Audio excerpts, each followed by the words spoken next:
मेरे जेब में, वो बड़ा भूखा था। वो उस समय की बात थी जब मैं बहुत खुद गरीब हुआ करता था। मेरी हैसियत उस समय 1 रुपए की थी। उस भिखारी ने उस लड्डू को खुद तो खाया, चींटियों को खिलाया था। वो चींटियां बहुत तड़प रही थी भूख से, और उस लड्डू के कण को बहुत सारी चींटियों ने खाया, बहुतों का पेट भरा।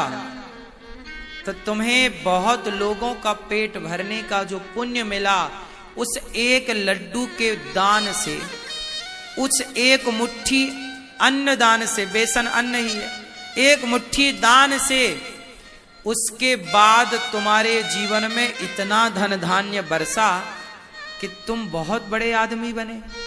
लेकिन ये अच्छी बात थी कि तुम धनवान बनकर भी खूब दीन दुखियों की सेवा करते रहे। तुम्हें पता है कि तुम इतने बड़े धनवान कैसे बने थे? इतना पैसा क्यों आया?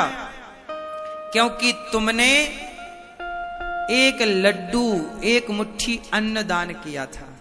चींटियों का पेट भरा, उस भिखारी को कुछ आधार हुआ था, उसकी दुआएं तुम्हारी ओर बढ़ी, उन चींटियों का आशीर्वाद तुम्हारी ओर बढ़ा, और तुम लखपति नहीं करोड़पति बने। और जब तक तुम जिए तब तक तुमने संसार में खूब नाम किया, खूब आनंद से जिए।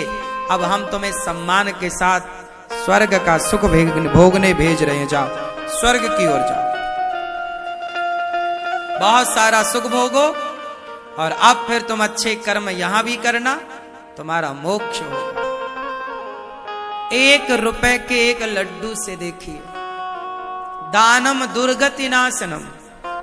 कहते हैं दान करने वाला कभी नरक नहीं जा सकता, उसकी कभी दुर्दशा और दुर्गति नहीं हो सकती।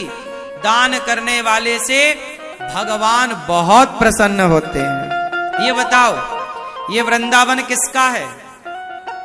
बोलो, भगवान का। और वृंदावन में ये साधु संत किसके हैं? भगवान के। और ये साधु संत, आप लोग जब रोटी दान करते हो गौरी गोपाल अन्न क्षेत्र में, हजारों साधु खाते हैं, तो वो साधु भगवान के हैं। तो भगवान, वो साधु प्रसन्न होते हैं आपकी रोटी खाकर, तो भगवान ही तो प्रसन्न होते हैं। तो ये तो भगवान देखते हैं ना कि आप कितने संतों को गौरी गोपाल में, हजारों जो साधु संतों को भोजन देते हैं, कितने संत प्रसन्न होते हैं। तो आप भी अन्नदान कीजिएगा।